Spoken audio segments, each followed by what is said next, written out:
કિસાન અને કામદારોની પડતર માંગોને લઈને તારીખ 9 જુલાઈને દેશવ્યાપી હડતાલ અને ખેડૂત વિરોધી સરકારની ખાનગીકરણની નીતિને પાછી ખેંચવા આજે સમગ્ર દેશમાં ખેડૂતો અને કામદારો દ્વારા દેખાવો અને વિરોધ પ્રદર્શન કરવામાં આવી રહ્યા છે, જેના સમર્થનમાં રાજકોટ જિલ્લાના ઉપલેટામાં ગુજરાત કિસાન સભા કામદારો અને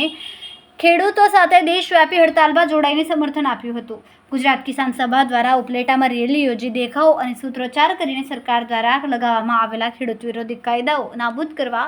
ટેકાના ભાવે ખરીદી કરવા, વીમાનું ખાનગીકરણ પાછું ખેંચીને સરકારી યોજનામાં સમાવેશ કરવો, વીજળીનું ખાનગીકરણ બંધ કરવું, કામદારોના વેતનમાં વધારો કરવો તેમજ સ્માર્ટ મીટર લગાવવાનું બંધ કરવા સહિતના અનેક મુદ્દાઓને લઈને સરકાર સમક્ષ વિરોધ નોંધાવીને દેખાવ પ્રદર્શન કરવામાં આવ્યા, જેમાં ઉપલેટા વિસ્તારના ખેડૂતો, કામદારો, ખેત મજૂરો સહિત મોટી સંખ્યામાં મહિલાઓ, યુવાનો ઉપસ્થિત રહીને દેશવ્યાપી હડતાલને સમર્થન આપ્યું હતું। મારું નામ ખીમાભાઈ રબારી, ગામ ઉપલેટા। આજ રોજ ભારતની અંદર જે રાષ્ટ્રવ્યાપી આંદોલન ચાલી રહ્યું છે એના ભાગરૂપે ઉપલેટા તાલુકાની અંદર કિસાન મજદૂર એકતાના ભાગરૂપે આજે જે અમે રેલીનું આયોજન કરેલું હતું અને દેખાવો કાર્યક્રમ કરેલા હતા, કારણ કે હવે જે આજે ભાજપ સરકારની ભ્રષ્ટાચાર અને પૂરેપૂરી ખેડૂત વિરોધી સરકાર હોય તો અમારી માંગણી જ્યાં લગી ન સંતોષાય ત્યાં સુધી આ ખેડૂત વિરોધી સરકાર કોઈ કારણસર ખેડૂતો દવા માફી નથી કરતા। આજે ખેડૂતોનો દીકરો દેવાની અંદર જે ડૂબાઈ ગયો હોય, કર્જા લીધેલા હોય અને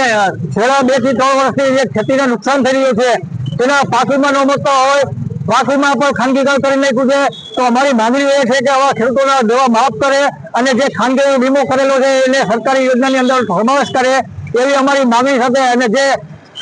મજદૂરો છે એને કાયમી માટે વેતન મળે, એને રોજગારી મળે, આ હિસાબે અમે ઉપલેટા તાલુકાની અંદર જે કાર્યક્રમ દેખાવો કરેલો હતો એ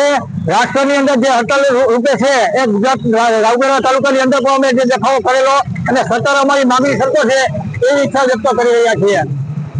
મારું નામ દાયાભાઈ ગજેરા, ગુજરાત કિસાન સભાનો પ્રમુખ છું।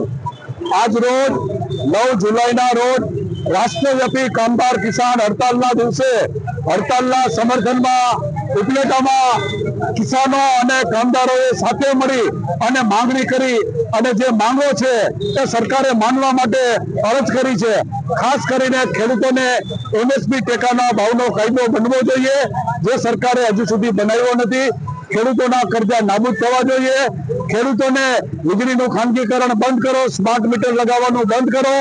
સહકારી ક્ષેત્રનું નિગમીકરણ બંધ કરો